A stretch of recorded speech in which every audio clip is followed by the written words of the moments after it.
Hey guys, today, I'll be honest, I have just had a really shit day. I've just been feeling just nothing, really terrible, and I am conscious of the fact that I prefer my videos that I post to be upbeat and quite happy, and I always try and make sure I'm in a good mood when I vlog.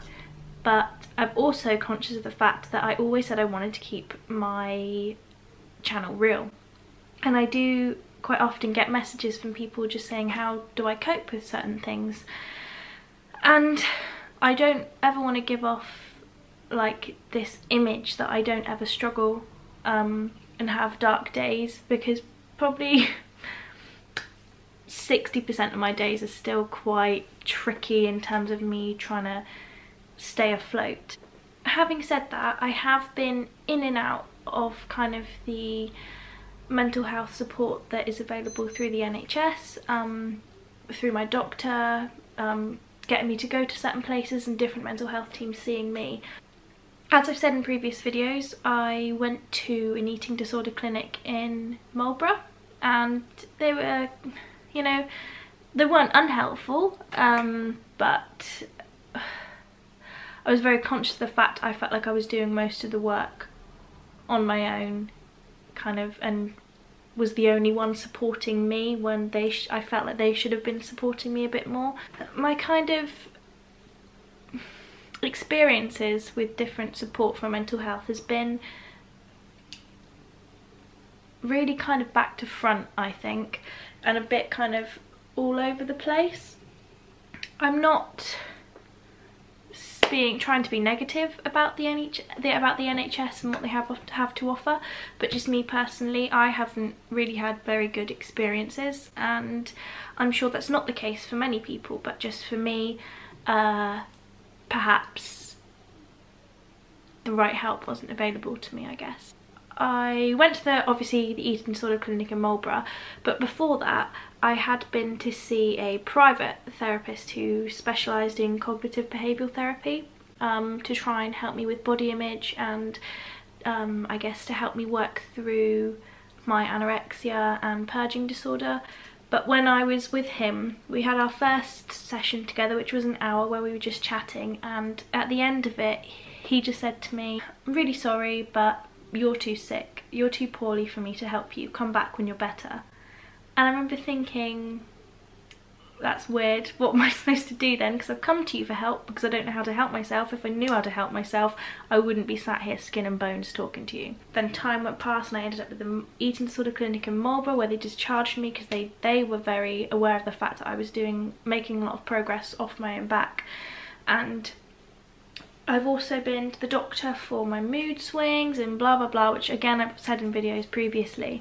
Before I went to Thailand, so January time, I went to see a team in Salisbury, which is near where I live, about kind of my mood swings, my mental health in general, and how I just felt like I really wasn't coping and literally on the verge of like a mental breakdown. Like, being honest, I've never had one, but I felt like I was having what I thought was a mental breakdown. And all in all, maybe I'll do like a proper video more in detail about it, but just for the purpose of the introduction of this video, they did nothing for me. I felt like it was a waste of my time. I felt really deflated, just because they were now saying, "You're not sick enough." And I'm thinking, one minute I'm too sick to be helped, and the other minute I'm not sick enough. I got a letter from them which I read a couple of days ago, just saying basically, off you go, you can do this on your own, there's nothing wrong with you. And I just read it and I thought, shit, I'm fucked. Don't know what to do. So I am really trying to work out how I can be my own therapist and counsellor and cognitive behavioural therapist or whatever. I'm just trying to work out ways that I can help myself and improve my self-love, self-care, how I kind of am making friends with myself and how I'm understanding myself and the way I am. And I hope that maybe from you guys watching some of my coping mechanisms, you could try them out and see if they work for you, or you could let me know the ways you cope and I could give them a go. I thought today I would read some poems from Milk and Honey, which is this book, and it's a really beautiful poetry book. It's very raw, it's very honest, it's very gritty, and I love it. I think it's amazing. I really respect the lady who wrote this. I don't want to pronounce her name because I don't want to say it wrong. So what I thought I'd do is I've picked out 10 of kind of my favourite bits she's written in here, and thought I would read them to you and tell you kind of what thoughts they provoke for me and what feelings, and how they relate to me in the mood I'm feeling today. Maybe that will help me feel a bit better just talking about how I'm feeling today. I guess that's what they do in therapy, don't they? They just talk and talk, so I'm gonna try it, okay? Stay serious. So just a little backstory before I get into this, to help you understand what I'm going to be talking about. I always hint that I've had a tricky past, and I've never really actually spoken about it on camera or posted it fully on social media. And I'm going to try and talk a bit about it today because it is the root cause of my kind of mental health problems. So my parents divorced when I was 12, and I went to live in Wales with my mum and her partner, and it was a very physically, mentally, verbally abusive household. A lot of drink. Yeah, it was horrendous and completely took away my childhood, and I had to grow up very quickly and become the parent in the situation, and as a 12-year-old saw things that nobody ever should see. And that taught me how to love myself, or how not to love myself, I guess, because my self-esteem, my self-image, my kind of just whole self-concept was absolutely shot to pieces. I didn't care for myself because the way I was spoken to by these two adults I was living with was disgusting, and just I was made out to be this worthless piece of shit that was just bringing money in through child maintenance that my dad was paying. And because things got too bad there and I couldn't cope, I moved back with my dad in England, which is where I've been since then. But I also, as I've spoken about in a video before, had a very abusive boyfriend when I was 19, 20, about then, who was physically abusive, verbally abusive, mentally abusive, blamed everything on my depression, lied to me countless times, made me honestly feel like I was going insane. And the thing which I've been coming to terms with recently, which has really been distressing me and kind of haunting me, and just making me feel really just, I don't know, dirty, I think. Like, I feel gross within myself. He would often have unconsensual sex with me, and I blocked that out for a really long time, and it's caused me some really kind of problematic issues. I don't know how to word it. It's made me feel just really exploited, and I feel like he took such a personal thing away from me, and just there was no respect there. So yeah, they are the main things I really struggle with, and I think my eating disorder and everything that's come since then has come as a result of what's happened to me. So I'm going to start with the first poem writing thing that I've picked out. It is your blood in my veins, tell me how I'm supposed to forget. Instantly this makes me think of my mum. You know, you think of the definition of a mum as someone who loves you and respects you and is always there for you and loves you unconditionally. You know, she doesn't fit that category, but she's still the person who gave birth to me, and you have that biological bond with them and that tie. And where I had to become the parent, I always worry about her being in the situation that she's in still. I always worry about her as if she was my child. Like, you know, you always hear parents talking about how they could never not love their child, they could never stop worrying about them, and that's what it's like for me and my birth mum. Yeah, so something I really struggle with is I know that she's negative for me and that I should properly let her go and never have any contact, but that's incredibly difficult when, as the piece of writing here says, "It's your blood in my veins, tell me how I'm supposed to forget." Number 2. If I knew what safety looked like, I would have spent less time falling into arms that were not. This comes back from living in the abusive household when I was 12. Obviously, it was not a safe environment. It wasn't at all. It was horrendous. It was the darkest time for me. And because of the relationship that I saw in front of me from my mum and stepdad, her partner, he's not my stepdad, I think as a result, just obviously my self-concept and self-worth was out the window, and I ended up going out with people like my ex-boyfriend who were abusive as well, because I didn't know what safety looked like. What I was seeing from my mum and her partner became my norm, and I thought it was just normal behaviour. And so when I fell into the relationship that I then got in myself, which was abusive, I didn't see it as, like, no alarm bells rang because it was my norm. Sex takes the consent of 2. If one person is lying there not doing anything because they're not ready or not in the mood or simply doesn't want to, yet the other is having sex with their body, it's not love, it's rape. That really makes me feel sick, because it does make me think of, obviously, the relationship I was in, because, you know, I will talk about what happened with my stepmom. We're very open, and I'm, thank God I've got her to talk to, because I think I would have gone insane otherwise. As I said about the unconsensual sex, that is rape, but me labelling as unconsensual sex, I think, is me self-protecting and trying to avoid that I was raped. I don't really know how to comment on that one, because it really, I think when I was picking out what I was going to read to you, this was the one that hit me the hardest, because it is a very raw thing for me still, because I've not let myself hurt, I've not let myself kind of, I guess, mourn the part of me that got taken away.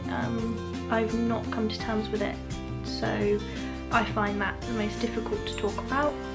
Maybe end of the year time, months and months away, I might have got my head around it a bit more, and I could do maybe like a video on it, because it's incredibly important to understand that sex needs to be consensual. The thing about having an alcoholic parent is an alcoholic parent does not exist. Simply an alcoholic who could not stay sober long enough to raise their kids. God. No wonder people like cry in therapy sessions. I guess that ties in with me saying I had to become the parent, because there wasn't anyone to look after me when I lived with those 2. I would go to school having only had a couple hours sleep that night, because they'd have been fighting and screaming and shouting, things would have been thrown.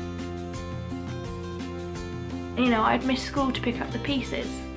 It's really, really difficult living with an alcoholic, because you see like fleeting moments of them as their normal self, as the person that you love and know, but as soon as that drink's in, they're different. It's, you know, my mum looks different, she acts different, she speaks different, and you know, that might seem obvious, but until you actually see the person that you love with this problem, you can't understand how much they physically change. I flinch when you touch me, I fear it's him. That reminds me of the abusive relationship I was in with, it would be so much easier if I could say their name, but obviously I'm not going to do that. What happened to me in terms of being forced to have sex with someone, and you know, being told all the time that I was a slut, I was a cunt, I was nothing, I was disgusting, I was just the dirtiest piece of shit on this earth. Because obviously I saw my stepdad and the way he treated my mum, that was already tainting how I saw men. And then being in a relationship with a guy who just had no respect for me and thought I was nothing, and told me I was nothing over and over, has really tainted how I view men, which I wish it hadn't, but I can't help that it has.